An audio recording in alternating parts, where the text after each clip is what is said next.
1998, you're playing for York City in Div 2, and then you make the massive move to Manchester United. You're good story. The team you supported as a boy. Well, you still were a boy at that stage. Talk us through how that move came about.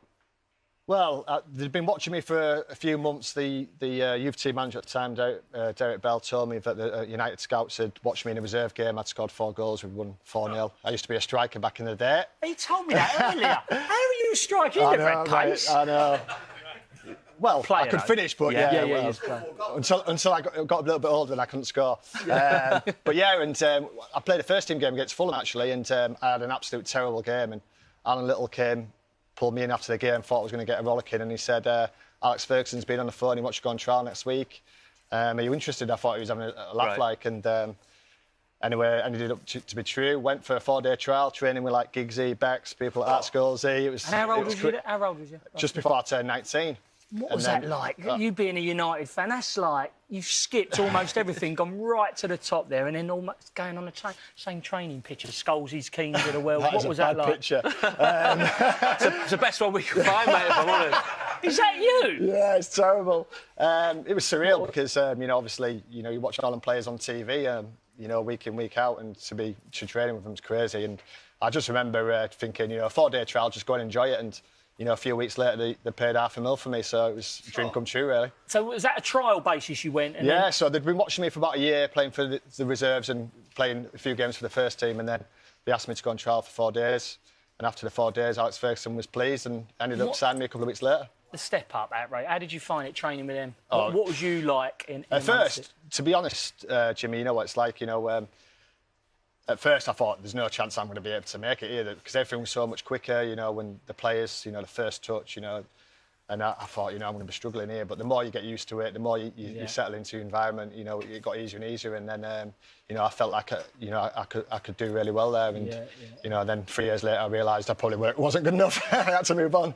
Yeah. Did you get close to anyone? Who was your room? Is it? Oh, yeah. I mean, all the lads were like top lads, world stars, you know what I mean? But like honestly, so down to earth, every single one of them. One of my first roommates was Ole Gunnar Solskjaer, the manager of United now, and he was an absolute top guy. Yeah. But like, there was young lads like Wes Brown, baby face assassin. Have a look at that. I actually made my debut for United in a Littlewoods Cup, was it called then? Yeah.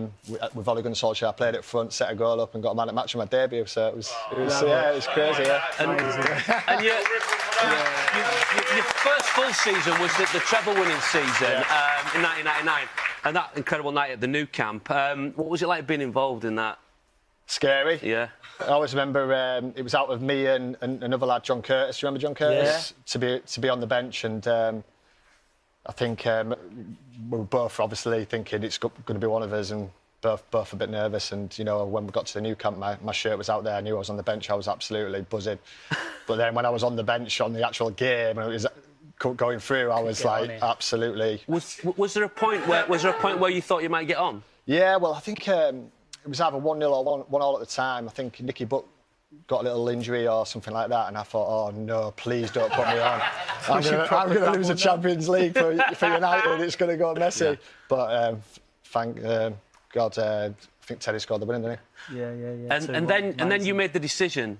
I think you were 22 when you had to knock on Sir Alex's door and say, I want to leave Manchester United. Okay, so where did you find the courage to do that? It was the worst day of my life. Yeah. I think I spoke to Mum and Dad about it. I needed to start playing games. I'd only made 34 appearances, over 3 years. I think they just signed Van Nistelrooy, Veron, players like that. Yeah. So I was thinking, there's no way I'm going to play. And I think I went to knock on the boss's door about 3 times. I went to knock, walked away. 10 minutes later, walked on, knocked away. And then eventually I knocked on. He said, sit down, son. And I said, I'm thinking about leaving. I need to start playing. He said, I want you to sign a new 4-year contract. I walked out. I was thinking, I've asked to leave and I've got a new contract. But then he really wanted me to stay. So he must have still fancied you then as a player. I think he liked me, but I knew deep down I probably wasn't good enough to be at United and play regularly.